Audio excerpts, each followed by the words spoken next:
വാഴത്തോപ്പ് ഗ്രാമപഞ്ചായത്തിനെതിരെ പ്രതിപക്ഷ അംഗങ്ങളുടെ പ്രതിഷേധം രാഷ്ട്രീയ പ്രേരിതമാണെന്ന് ഭരണസമിതി.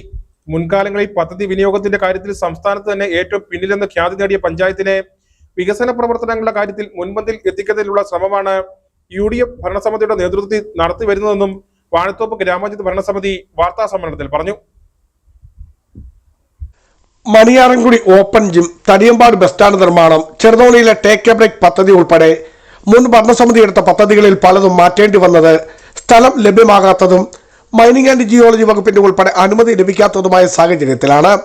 ഏതാനും ദിവസങ്ങൾ അവശേഷിക്കെ ഈ പദ്ധതികൾക്കായി അനുവദിച്ച തുക ലാപ്സായി പോകാതിരിക്കുവാനാണ് പ്രതിപക്ഷ അംഗങ്ങളുടെ സാന്നിധ്യത്തിൽ കമ്മിറ്റിയിൽ തീരുമാനമെടുത്തത്. ഗാന്ധിനഗറിൽ ഭവന നിർമ്മാണ പദ്ധതിക്ക് ഗുണഭോക്തൃ ലിസ്റ്റ് പോലും തയ്യാറാക്കാത്ത LDF ഭരണസമിതി ഇപ്പോൾ പണം നഷ്ടപ്പെടുത്തിയെന്ന് പ്രചരിപ്പിക്കുന്നത് അവരുടെ ജാള്യത മറച്ചുവെക്കുവാനാണെന്നും Vazhathoppu panchayat president Nancy Thomas, vice president Celine BM എന്നിവർ വാർത്താ സമ്മേളനത്തിൽ പറഞ്ഞു.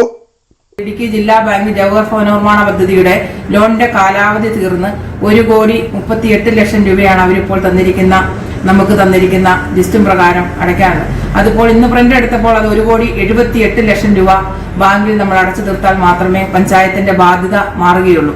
ഇത് മനസ്സിലാക്കിക്കൊണ്ട് പെരുമാറ്റച്ചട്ടം വന്നു കഴിഞ്ഞാൽ നമുക്ക് ഫണ്ട് ലാപ്സായി പോകും, ഫണ്ട് നഷ്ടപ്പെടുമെന്നുള്ള തിരിച്ചറിവ് ഞങ്ങൾക്ക് ഭരണസമിതിക്ക് ഉണ്ടായതുകൊണ്ടാണ് ഞങ്ങൾ ഈ ഫണ്ട് മാറ്റുകയും അത് മാറ്റിയിട്ടുള്ളത് തടിയമ്പാട് ബസ് സ്റ്റാൻഡിന് വെച്ച 55 ലക്ഷം രൂപയാണ് തടിയമ്പാട് ബസ് സ്റ്റാൻഡിന് ഇവർ പറഞ്ഞ് വെച്ചിരുന്ന പ്രോജക്റ്റ്. അത് 50 ലക്ഷം രൂപ MLA വാക്കാൽ പറഞ്ഞിട്ടുള്ള ഒരു ഇത് മാത്രമേ ഉള്ളൂ. 5 ലക്ഷം രൂപ പഞ്ചായത്തിന് തനതുകൊണ്ട് കാണിച്ചാണ് ആ ഫണ്ട് വെച്ചിട്ടുള്ളത്.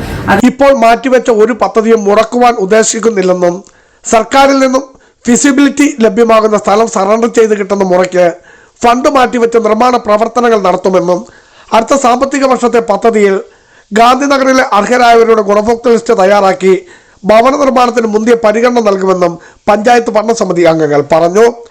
വാർത്താ സമ്മേളനത്തിൽ പഞ്ചായത്ത് അംഗങ്ങളായ സിബി തകരപ്പള്ളി, ജോസഫ് PP, ടിൻഡു സുഭാഷ്, റിൻസി സിബി, സാലി സാബു, ഷോബി ജെയ്സൺ, കലേഷ് CG, രവി സുധാകരൻ എന്നിവരും പങ്കെടുത്തു.